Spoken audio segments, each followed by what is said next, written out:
ನಮ್ಮ ಬಾಸು ಅವರು ನಮ್ಮ ಜೊತೆ ಇದಾರಂತ ಏನಿಲ್ಲ, ಅವ್ರು ಎಲ್ಲೇ ಇದ್ರು ಅವ್ರು ಒಳಗಡೆ ಇರ್ಲಿ ಹೊರಗಡೆ ಇರ್ಲಿ ಅವ್ರು ಹೇಳ್ಕೊಟ್ಟಿರೋ ಕೆಲಸಗಳು ನಾವು ಮಾಡ್ತಾ ಹೋಗ್ತೀವಿ. ಯಾಕಂದ್ರೆ ಅವ್ರು ನಮ್ಗೆ ಹೇಳ್ಬಿಟ್ಟಿದ್ದಾರೆ, ತಲೆ ಹಿಡಿಬೇಡಿ, ತಲೆ ಹಿಡಿಬೇಡಿ, ಅದೊಂದು ನಮ್ಮ ಮೈಂಡಲ್ಲಿ ಇದೆ. ಬಟ್ ಇನ್ನೊಬ್ರಿಗೆ ಮೋಸ ಅಂತೂ ಮಾಡಲ್ಲ. ಬಟ್ ರಿಯಾಲಿಟಿ ಒಂದಿನ ಏನಂತ ಗೊತ್ತಾದಾಗ ನಮ್ಮ ಬಾಸ್ ಏನು, ಬಾಸ್ ಸೆಲೆಬ್ರಿಟೀಸ್ ಅಂದ್ರೆ ಏನು ಅಂತ ಅವಾಗ ಗೊತ್ತಾಗುತ್ತೆ. ಆ ಒಂದು ವಿಚಾರದಲ್ಲಿ ನಾವು ಹೋಗ್ತಾ ಇದೀವಿ. ಕೆಲವೊಬ್ರು ಮಾತಾಡ್ತಾ ಇದಾರೆ ಬಾಸ್ ಹಂಗೆ ಹಿಂಗೆ ಅದ್ ಮಾಡಿದ್ದಾರೆ ಇದ್ ಮಾಡಿದ್ದಾರೆ ಅಂತ, ಯಾರಂದ್ರೆ ಫ್ಯಾಕ್ಟ್ ರಿಯಲ್ ಆಗಿ ನೋಡಿಲ್ಲ. ಕೆಲವೊಂದು ಸೋಷಿಯಲ್ ಮೀಡಿಯಾದಲ್ಲಿ ಆಗ್ತಾ ಇರ್ತಾರೆ ಅದ್ ಮಾಡಿದ್ದಾರೆ ಇದ್ ಮಾಡಿದ್ದಾರೆ ಅಂತ, ಅವೆಲ್ಲ ನಾವು ತಲೆ ಕೆಡಿಸ್ಕೊಳ್ಳಲ್ಲ. ಯಾಕಂದ್ರೆ ನಮ್ಮ ಬಾಸ್ ಹೇಳಿದ್ ಒಂದೇ, ನಿಮ್ಗೆ ಏನ್ ಅನ್ಸುತ್ತೆ ಅದನ್ನ ಮಾಡಿ ಚಿನ್ನ, ಬೇರೆಯವ್ರು ಏನೋ ಹೇಳ್ತಾರೆ ಅದಕ್ಕೆಲ್ಲ ತಲೆ ಕೆಡಿಸ್ಕೋಬೇಡಿ. ನಾವು ಒಂದಲ್ಲ ಒಂದಿನ ಕೆಟ್ಟ ಕೆಲಸ ಮಾಡಿರ್ತೀವಿ ಸರ್, ನಾವೇನ್ ಸಚೆಗಳಲ್ಲ. ಇವಾಗ ಹುಟ್ಟದಿಂದ ಬೆಳೆದಿರ್ತೀವಿ, ಏನೋ ಒಂದ್ ಸಣ್ಣ ತಪ್ಪು ಮಾಡಿರ್ತೀವಿ, ಅದೇನೋ ಕೈ ಜಾರಿ ಆಗಿದೆ. ಬಟ್ ಅವ್ರೇನ್ ಮಾಡಿದಾರೆ ಅಂತ ನಮ್ಗೆ ಗೊತ್ತಿಲ್ಲ. ಬಟ್ ಅವ್ರು ಒಂದಲ್ಲ ಒಂದಿನ ಬಾಸ್ ಈಚೆ ಬರ್ತಾರೆ. ಆ ಒಂದು ಕ್ಷಣಕ್ಕೆ ಆ ಒಂದು ಕಾಯ್ತಾ ಇದೀವಿ ಅಭಿಮಾನಿಗಳ ಒಂದು ಕನ್ಸು. ಆ ಒಂದು ಮನ್ಸು ಒಂದಲ್ಲ ಒಂದಿನ ನನ್ಸಾಗುತ್ತೆ. ಅವ್ರು ಬಂದಾಗ ಅದು ಅಬ್ರ ಹೆಂಗಿರುತ್ತೆ ಅಂದ್ರೆ, ಇವತ್ತು ನಾವು ಉಬ್ರೇ ಬೆಂಕಿ ನೀರ್ ಹಾಕರ್ ಆರ್ಬೋದು, ಬಾಸ್ ಬರ್ತಾರೆ ಅಂದ್ರೆ ಅದು ಬೇರೆ ತರಾನೇ, ಬೆಂಕಿ ಇನ್ನು 10 ತರ ಇರುತ್ತೆ ಹೊರತು ಅದು ಏಟರ್ಸ್ಗೆ ಅದು ಬೇರೆ ತರ ಅನ್ವಯಿಸುತ್ತೆ. ಬಟ್ ಬಾಸ್ ಬಂದಾಗ ಮಾತ್ರ ಕರ್ನಾಟಕ ಬೆಂಗಳೂರು ಅಳ್ಳಾಡೋದು ಮಾತ್ರ ಪಕ್ಕ.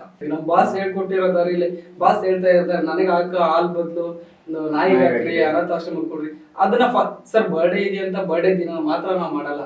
ನಮ್ಮ ಹತ್ರ ನಾವೆಲ್ಲ ರೋಡಲ್ಲಿ ಹೋಗ್ಬೇಕಾದ್ರೆ ಯಾರಾದ್ರೂ ನಮ್ಗೆ ಈ ತರ ಇದೆಯಪ್ಪ ಅಂದ್ರೆ ಕೊಟ್ಬಿಡ್ತೀವಿ. ಯಾಕಂದ್ರೆ ನಮ್ಗೆ ಆತರ ನಮ್ ಬಾಸ್ದೇ ಗುಣ ನಮ್ಗಿದೆ. ನಮ್ ಬಾಸ್ ಹೇಳ್ಕೊಟ್ಟಿದ್ದಾರೆ, ನಮ್ಗೆ ಏನೇ ಆದ್ರೂ ಕಷ್ಟ ಅಂತ ಬಂದವ್ರಿಗೆ ನಿಮ್ ಕೈಯಲ್ಲಿ ಆಗ್ಲಿಲ್ಲ ಅಂತ ಆದಷ್ಟು ಸಹಾಯ ಮಾಡಿ, ಇಲ್ಲಾಂದ್ರೆ ಏನೋ ಒಂದ್ ಮಾಡಿ, ಏನೋ ಒಂದ್ ದಾರಿ ತೋರಿಸಿ ಅಂತ ಹೇಳ್ತಾರೆ. ಅದನ್ನ ಫಾಲೋ ಮಾಡ್ತೀವಿ. ಬಾಸ್ ಒಂದು ಇಂಟರ್ವ್ಯೂ ಹೇಳಿದ್ದಾರೆ, ನನ್ನ ತಂದೆ ತಾಯಿಗಿಂತ ಹೆಚ್ಚು ನಾನು ಸೆಲೆಬ್ರಿಟೀಸ್ ಅಂತ. ಬಟ್ ನಮ್ ತಂದೆ ತಾಯಿನ ನಾವು ಯಾವ ಲೆವೆಲ್ ಅಲ್ಲಿ ಪ್ರೀತಿ ಮಾಡ್ತಾ ಇದೀವಿ, ಆ ಒಂದು ಲೆವೆಲ್ ಅಲ್ಲೇ ನಮ್ ಡಿ ಬಾಸ್ ನ ಕೂಡ ನಾವು ಮನಸ್ಸಲ್ಲಿ ಇಟ್ಕೊಂಡು ಆ ತರ ಪ್ರೀತಿ ಮಾಡ್ತಾ ಇದೀವಿ ಸರ್. ಟ್ರೋಲ್ ವರ್ಡ್ಗಳು ನಿಮ್ಮ ಬಾಸ್ ಬಗ್ಗೆ ಅಥವಾ ಚಾಲೆಂಜಿಂಗ್ ಸ್ಟಾರ್ ದರ್ಶನ್ ಬಗ್ಗೆ ಏನಕ್ಕೆ ಇಷ್ಟು ಹೈಪ್ ಮಾಡ್ತಿದ್ದಾರೆ ಅಂತ? ಈಗ ಹೈಪ್ ಮಾಡ್ತಾ ಇರೋದು ನಮ್ ಸೆಲೆಬ್ರಿಟೀಸ್ ಅಂದ್ರೆ ನಮ್ ಬಾಸ್ ನ ಜಾಸ್ತಿ ಹೈಪ್ ಮಾಡಲ್ಲ, ಟ್ರೋಲರ್ಸ್ ಹೈಪ್ ಮಾಡ್ತಾ ಇರೋದು. ಅವ್ರ ಹೈಪ್ ಮಾಡ್ಬೇಕಾದ್ರೆ ನಾವ್ ಯಾಕೆ ಸುಮ್ಮನೆ ಇರ್ಬೇಕು? ನಮ್ಮ ಕಡೆ ನಾವು ಬಿಡ್ಸಿರ್ತೀವಿ, ಅವ್ರ ಹೈಪ್ ಮಾಡ್ತಾರೆ, ನಾವ್ ಏನು ಮಾಡಂಗಿಲ್ಲ. ಟ್ರೋಲರ್ಸ್ ಎಲ್ಲ ಅವ್ರ ಕೆಲಸ ಮಾಡ್ಕೊಡ್ತಾರೆ, ನಮ್ ಕೆಲಸನ ಅವರೇ ಮಾಡ್ಕೊಡ್ತವ್ರೆ, ಅವರೇ ಹೈಪ್ ಮಾಡ್ತವ್ರೆ. ನಾವ್ ನಮ್ ಬಾಸ್ ಎಷ್ಟು ಪ್ರೀತಿಸ್ಬೇಕು ಅಷ್ಟೇ ಪ್ರೀತಿಸ್ತಾ ಇದೀವಿ.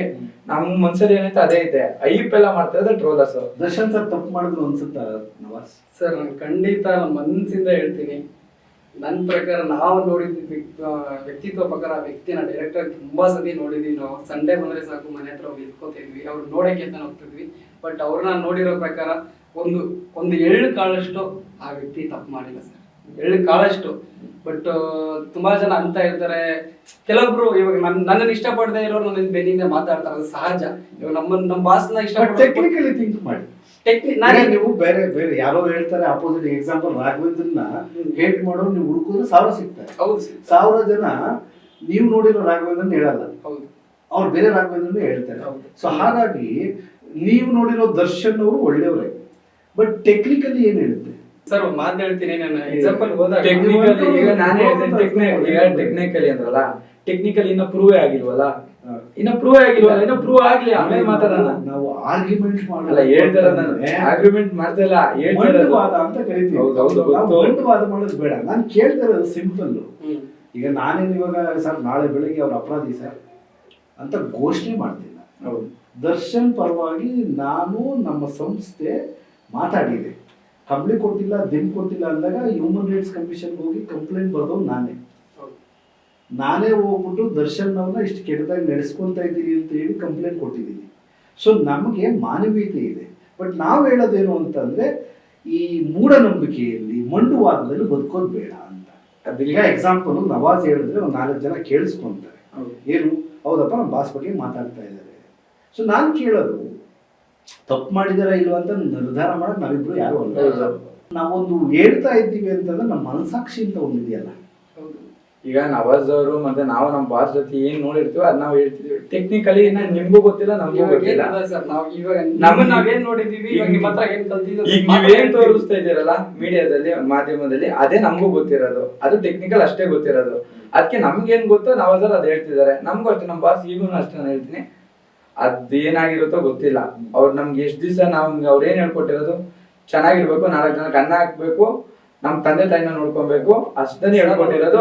ಅವ್ರು ನೋಡಿದೀನಿ ಲಾಸ್ಟ್ ಟೈಮ್ ನಾವು ಬಂದಿದ್ರಲ್ವಾ ರಿಲೀಸ್ ಆಗಿ ಒಂದಿನ ಕಣ್ಣಾರೆ ನೋಡಿದೀನಿ. ಯಾರೋ ಮಂಡ್ಯ ಸೈಡ್ ಅವ್ರು ಯಾರೋ ಗೊತ್ತಿಲ್ಲ, ಅವ್ರ ಗಂಡ ಮತ್ತೆ ಅವ್ರ ಹೆಂಡತಿ ಅವ್ರ ಮಗು ಬರ್ಡೇ ಇತ್ತು ಅಂತ ಬಂದಿದ್ರು. ಆಕ್ಚುಲಿ ಅತ್ತೆ ಎಲ್ಲ ನಮ್ಮ ಅದಕ್ಕೆ ಹೊರಗಡೆ ಹೋಗಿದ್ರು.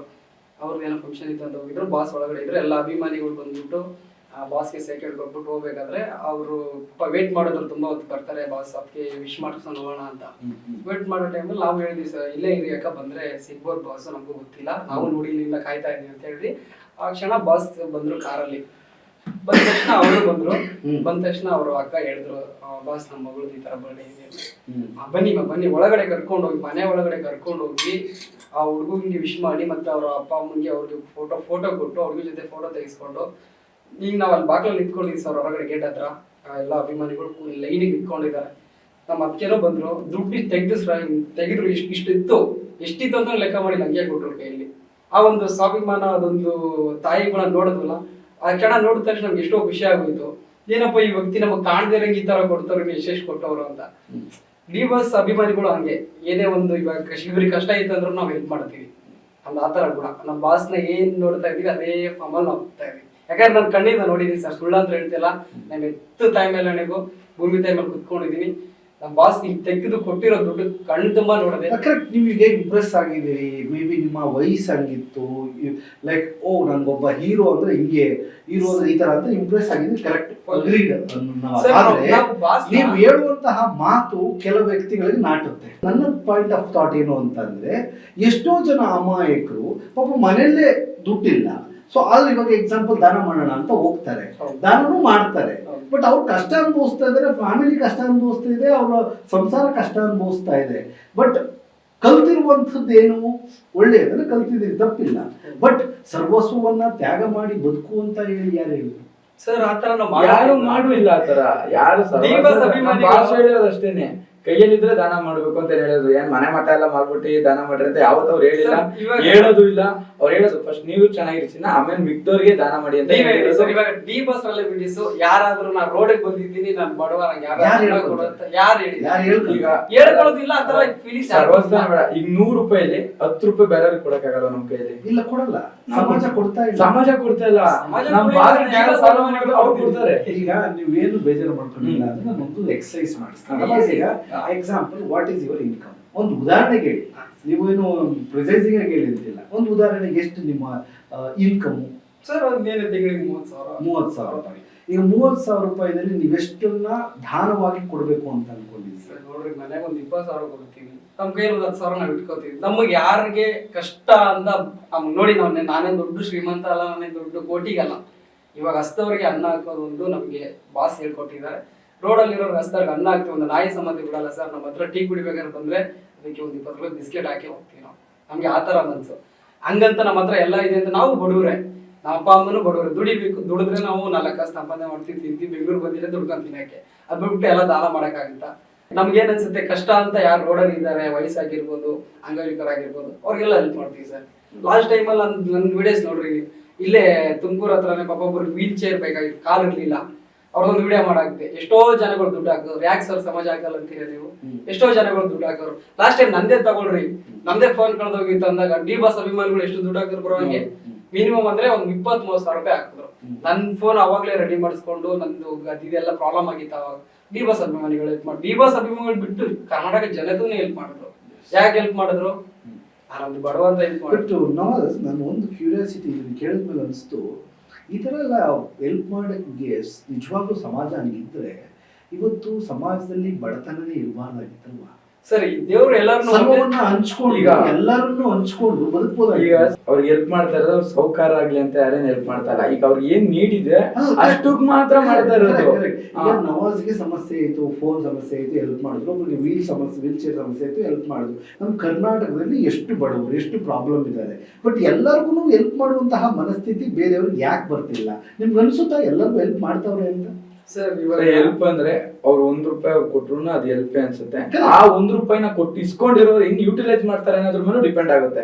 ಈಗ ನಾನು ಇವ್ರಿಗೇನೋ ಕಷ್ಟ, ಇವ್ರಿಗೇನೋ 1,000 ರೂಪಾಯಿ ಜನ ಕಷ್ಟ ಇರುತ್ತೆ, ನಾನು 1,000 ರೂಪಾಯಿ ಕೊಡ್ತೀನಿ. ಇವ್ರು ಅದ ಕಷ್ಟಕ್ಕೆ ಯೂಸ್ ಮಾಡ್ಕೊಂಡ್ರೆ ಸರಿ, ಇವ್ರು ಅದನ್ನ ಬೇರೆ ಯೂಸ್ ಮಾಡಿದ್ರೆ ಅದೇ ಕಷ್ಟದಲ್ಲಿ ಇರ್ತಾರೆ.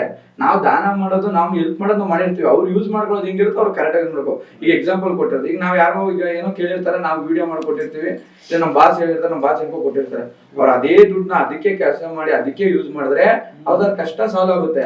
ನೀನ್ ಅದ್ ಬಿಟ್ಬಿಟ್ಟು ಕುಡ್ದಿ ತಿಂದಿ ಮಜಾ ಮಾಡೋಣ ತಿರ್ಗಿ ಅದೇ ಕಷ್ಟ ಇರ್ತಾರೆ. ತಿರ್ಗಿ ಅವ್ರಿಗೆ ಯಾರೋ ಬಂದು ದಾನ ಮಾಡೋರು ಯಾರು ಮಾಡಲ್ಲ. ಎಸ್ ವೀಕ್ಷಕರೇ, ನೋಡಿ ನಾನು ಹೇಳ್ತಿರೋ ಪಾಯಿಂಟ್ ಇದೆ ಏನಂತ ಅಂದ್ರೆ, ಸಮಾಜದಲ್ಲಿ ನಿಜವಾಗ್ಲೂ ನಾವು ಒಬ್ಬರಿಗೆ ಹೆಲ್ಪ್ ಮಾಡಬೇಕು ಅಂತ ಡಿಸೈಡ್ ಮಾಡಿದ್ರೆ ಒಬ್ಬ ಮನುಷ್ಯನ ಪರಿವರ್ತನೆ ಮಾಡಬಹುದು. ಅದೇ ರೀತಿ ಕಳ್ಳರು ಇದ್ದಾರೆ, ಫೇಕ್ ಆಗಿ ನನ್ಗೆ ಅದ್ ಬೇಕು ಇದು ಬೇಕು ಅಂತ ಕೇಳೋರು ಇದ್ದಾರೆ. ಆದ್ರೆ ಈ ಒಂದು ಸಮಸ್ಯೆಯಿಂದ ಎಷ್ಟೋ ಜನ ದುಡ್ಡು ಕೊಡಬೇಕಾಗಿರೋರು ಹಿಂದೆ ಬರ್ತಾರೆ. ಸೊ ನಿಜವಾಗ್ಲೂ ಅವರ ಕಷ್ಟದಲ್ಲೂ ನಿಮ್ಮ ಕಷ್ಟವನ್ನ ನೋಡುವಂತಹ ಅಭಿಮಾನಿಗಳಿರ್ಬೋದು ಅಥವಾ ಒಂದು ವರ್ಗ ಇರ್ಬೋದು. It is not apply to the boss fan follower ಅಂತಲ್ಲ, ಪ್ರತಿಯೊಬ್ಬರಿಗೂ ಅಂತಹ ಮನಸ್ಥಿತಿ ಬರಬೇಕು ಈ ಕಾರ್ಯಕ್ರಮ. ಅದಕ್ಕೋಸ್ಕರ ನಾನು ಸ್ವಲ್ಪ ಅದನ್ನು ಲ್ಯಾಗ್ ಮಾಡಿದೆ. ಅದರ ಜೊತೆಯಲ್ಲಿ ಸರ್ಕಾರದಿಂದ ಇರುವಂತಹ ಸೌಲಭ್ಯಗಳನ್ನ ಇನ್ನೊಬ್ಬರಿಗೆ ಕೊಡಿಸುವಂತಹ ಪ್ರಯತ್ನ ಪಡಬೇಕು. ಯಾಕೆಂದ್ರೆ ಈಗ ವೀಲ್ ಚೇರ್ನ ನಾವು ಕೊಡಿಸೋದ್ ಬದಲು ಸರ್ಕಾರದಲ್ಲಿ ಪ್ರತಿ ಗ್ರಾಮ ಪಂಚಾಯಿತಿಯ ಲಿಮಿಟ್ಸ್ ಒಳಗೂ ಪಾಸಿಬಿಲಿಟೀಸ್ ಇದೆ. ಸೊ ಹಾಗಾಗಿ ಯಾರು ಸುಮ್ಮನೆ ಒಬ್ರು ಯಾರೋ ದಾನ ಮಾಡ್ತಾರೆ ಅಂತ ಈಸ್ಕೊಳ್ಳೋದಲ್ಲ, ಅವರು ಕಷ್ಟವನ್ನ ನಿಮಗೆ ದಾನ ಮಾಡ್ತಾ ಇದ್ದಾರೆ. ಸೊ ಹಾಗಾಗಿ ನೋಡಿ, ನೀವು ಈಸ್ಕೊಳ್ಬೇಕು ಅಂತಂದ್ರೆ ನಾನು ಅರ್ಹನಿದ್ದೀನ ಅಥವಾ ನಿಜವಾಗ್ಲೂ ಬೇಕು ಅಂತ ತಗೊಂತಾ ಇದ್ದೀನಿ ಅನ್ನೋದು ನಿಮ್ಮ ವಿಮರ್ಶೆಗೆ ಬಿಟ್ಟಿದ್ದು. ಎಸ್, ಮುಂದಿನ ಪ್ರಶ್ನೆ. ನವಾಜ್, ರೇಣುಕಾ ಸ್ವಾಮಿ ಅವ್ರ ಬಗ್ಗೆ ಏನಾರ ಮಾತಾಡ್ತೀರಾ? ಏನ್ ಅನ್ಸುತ್ತೆ? ಅದರಿಂದ ಹಳೇದು ನಮ್ಗೆ ವಿಚಾರ ಕೇಳ್ಬಿಟ್ಟೆ ನಾವು ಟೆನ್ಷನ್ ಆಗ್ಬಿಟ್ಟು ಅದ್ರ ಬಗ್ಗೆ ಏನು ಮಾತಾಡಲ್ಲ. ಟೆನ್ಷನ್ ಏನಿಲ್ಲ ಸರ್. ಆ ಪಾರ್ಟ್ ಅದೇನಿದೆ ಆ ಟೈಮ್ದು ಅದ್ ಬಿಟ್ಟು ಬೇಕಾದ್ರೆ ಮುಂದೆ ಮಾತಾಡಿ ಹಿಂದೆ ಮಾತಾಡ್ತೀವಿ. ಅದ್ರ ಬಗ್ಗೆ ಮಾತಾಡಕ್ ನಾವ್ ಯಾರು ಇಲ್ಲೂ ಇರ್ಲಿಲ್ಲ, ನಮ್ಗೆ ಅದ್ರ ಬಗ್ಗೆ ಗೊತ್ತಿಲ್ಲ, ನಾವ್ ನೋಡೂ ಇಲ್ಲ, ಏನೂ ಇಲ್ಲ. ಈಗ ನಾನು ಆ ಸಬ್ಜೆಕ್ಟ್ ಅನ್ನ ಯಾಕೆ ತಗೊಂಡಿದ್ದೀನಿ ಅಂದ್ರೆ, ಇವತ್ತು ದರ್ಶನ್ ಸರ್ ಡಿಸ್ಕಷನ್ ಅಲ್ಲಿ ಇರೋದೇ ಇದೊಂದು ವಿಚಾರದಿಂದ. ಇಲ್ಲ ಅಂದಿದ್ರೆ ಇವತ್ತು ಅವ್ರು ಯಾವುದೋ ನೆಕ್ಸ್ಟ್ ಮೂವಿ ಅಂತ ಮೂವಿ ಮಾಡ್ಕೊಂಡು ಹೋಗ್ತಿದ್ರು, ನಾವು ಯಾವುದೋ ಮೂವಿ ಬಗ್ಗೆ ಡಿಸ್ಕಸ್ ಮಾಡ್ತಾ ಇದ್ವು. ಬಟ್ ಅನ್ಫಾರ್ಚುನೇಟ್ಲಿ ಎವ್ರಿ ಬರ್ಡೇ ಎಷ್ಟೋ ಜನ, ಲಕ್ಷಾಂತರ ಜನಗಳು ಹೃದಯಗಳು ಬರ್ಕೊಂತಾರೆ, ಈ ಮಿಸ್ ಯು ಅಥವಾ ನಿಮ್ಗಿರ್ಬೇಕಾಗಿತ್ತು, ನಿಮ್ಮ ಬರ್ಡೇ ಸೆಲೆಬ್ರೇಟ್ ಮಾಡಬೇಕಾಗಿತ್ತು ಅಂತ ಅಲ್ವಾ. ಸೊ ಹಾಗಾಗಿ ದ ರೂಟ್ ಕಾಸ್ ನೋಡಿ, ಮತ್ತೆ ನಿಮ್ಮನ್ನೇ ಯಾಕೆ ಹೇಳ್ತೀನಿ ಅಂದರೆ, ನೀವು ಫ್ಯಾನ್ಸ್ಗಳ ಪ್ರತಿನಿಧಿಯಾಗಿ ಕೆಲಸ ಮಾಡ್ತಾ ಇದ್ದೀರಿ. ನೀವು ಹೇಳುವಂತಹ ಮಾತುಗಳು ಫ್ಯಾನ್ಸ್ಗಳ ಹತ್ರ ಹೋಗುತ್ತೆ. ಹಾಗೂ ಎಷ್ಟೋ ಸಮಸ್ಯೆಗಳು, ಎಷ್ಟೋ ವಿಚಾರಗಳನ್ನು ನಾವು ಡಿಸ್ಕಸ್ ಮಾಡಿ ಸಮಾಜಕ್ಕೆ ಕೊಡಬೇಕು ಅಂತ ಇಂಟರ್ವ್ಯೂ ಮಾಡ್ತೀವಿ, ರೈಟ್? ಸೊ ಹಾಗಾಗಿ ಆ ಮನುಷ್ಯ ತಪ್ಪು ಸರಿ ಅನ್ನೋದ್ರ ಬಗ್ಗೆ ನಾನು ಕೇಳಿಲ್ಲ. ನಿಮ್ಮ ಅಭಿಪ್ರಾಯಗಳನ್ನು ಮಂಡನೆ ಮಾಡಿ. ಅದು ನಿನಗೆ ಸರ್, ಯಾಕಂದ್ರೆ ನಾನು ನೋಡಿಲ್ಲ. ಈಗ ನಾನು ನೋಡಿದ್ದೇನೆ, ಅದನ್ನ ನೋಡಿದ್ದೀನಿ ಅಂತ ಅನ್ನೋಕ್ಕಾಗಲ್ಲ. ಇಲ್ಲ, ಈಗ ಕೇಳ್ತೀನಿ, ರೇಣುಕಾ ಸ್ವಾಮಿ ಅವ್ರ ಬಗ್ಗೆ ನಿಮ್ಮ ಅನಿಸಿಕೆ ಏನು? ಸರ್ ನೋಡಿ ಸರ್, ನಮ್ಗೆ ಅವರು ಇದಕ್ಕಿಂತ ಮುಂಚೆ ಯಾರಿಗೂ ಗೊತ್ತಿರಲಿಲ್ಲ. ಫಸ್ಟ್ ಪಾಯಿಂಟ್, ಅವ್ರ ವ್ಯಕ್ತಿತ್ವ ಏನು ಅಂತಾನು ನಮಗೆ ಗೊತ್ತಿರಲಿಲ್ಲ. ಮೀಡಿಯಾದಲ್ಲಿ ಏನು, ಮಾಧ್ಯಮದಲ್ಲಿ ಏನು ತೋರಿಸಿದಾರೆ ಅಷ್ಟು ಮಾತ್ರ ಗೊತ್ತು. ಅದು ಎಲ್ಲರಿಗೂ ಗೊತ್ತು, ನಾವು ಹೇಳಂಗೆ ಇಲ್ಲ. ನಮಗೂ ಅಷ್ಟೇ ಸರ್, ಅವ್ರ ಬಗ್ಗೆ ಗೊತ್ತಿರೋದು. ಅದ್ ಬಿಟ್ಟು ನಮಗೂ ಏನು ಸರ್, ನಮ್ಮ ತಂದೆ ತಾಯಿ ಬಗ್ಗೆ ನಾವೇ ಮಾತಾಡ್ಬೇಕು, ಬೇರೆಯವ್ರು ಮಾತಾಡಕ್ಕಾಗುತ್ತಾ? ಬೇರೆಯವ್ರು ಮಾತಾಡೋ ಮೆಂಟಲ್ ಹೊಡಿತಾರೆ. ನಮ್ಮ ತಂದೆ ತಾಯಿ ಬಗ್ಗೆ ನಮ್ಮ ಬಾಸ್, ಈಗ ಅವ್ರ ಬಗ್ಗೆ ಗೊತ್ತಿರೋದು ಅವ್ರ ಫ್ಯಾಮಿಲಿಗೆ ಅಷ್ಟೇ. ನಾವು ಸುಮ್ಮನೆ ಅವ್ರ ಬಗ್ಗೆ ಏನೋ ಹೇಳಿ, ಈಗ ಅವ್ರು ಇಲ್ಲ ಇರ್ಬೋದು, ಅವ್ರ ಬಗ್ಗೆ ನಾವು ಸುಮ್ಮನೆ ಕೆಟ್ಟದ್ದು ಹೇಳಕ್ಕೂ ನಾವ್ ಯಾರು ಅಲ್ಲ, ಒಳ್ಳೇದ್ ಹೇಳೋದಕ್ಕೂ ನಾವ್ ಯಾರು ಅಲ್ಲ. ನೀವೇನ್ ತೋರಿಸಿದ್ರೆ ಅಷ್ಟೇ ನಮಗೂ ಗೊತ್ತಿರೋದು, ಕರ್ನಾಟಕಕ್ಕೂ ಅಷ್ಟೇ ಗೊತ್ತಿರೋದು. ಅವ್ರು ಫುಲ್ ಡೀಟೇಲ್ ಅವ್ರ ಫ್ಯಾಮಿಲಿಗೆ ಒಬ್ಬರಿಗೆ ಗೊತ್ತಿರೋದು, ಯಾರಿಗೂ ಗೊತ್ತಿಲ್ಲ. ಇದಕ್ಕಿಂತ ಮುಂಚೆ ಅವ್ರು ಯಾರು ಅನ್ನೋದು ಯಾರಿಗೂ ಗೊತ್ತಿರಲಿಲ್ಲ. ನಮ್ಮ ವಿಜಯವಾಹಿನಿ ನ್ಯೂಸ್ ಚಾನೆಲ್ನಲ್ಲಿ ಕೆಲಸ ಮಾಡಲು ಆಂಕರ್ ಹಾಗೂ ವಿಡಿಯೋ ಎಡಿಟರ್ಸ್ ಬೇಕಾಗಿದ್ದಾರೆ. ಆಸಕ್ತಿಯುಳ್ಳವರು ಕೆಳಗೆ ಕೊಟ್ಟಿರೋ ನಂಬರ್ಗೆ ಕರೆ ಮಾಡಿ. 8073516055.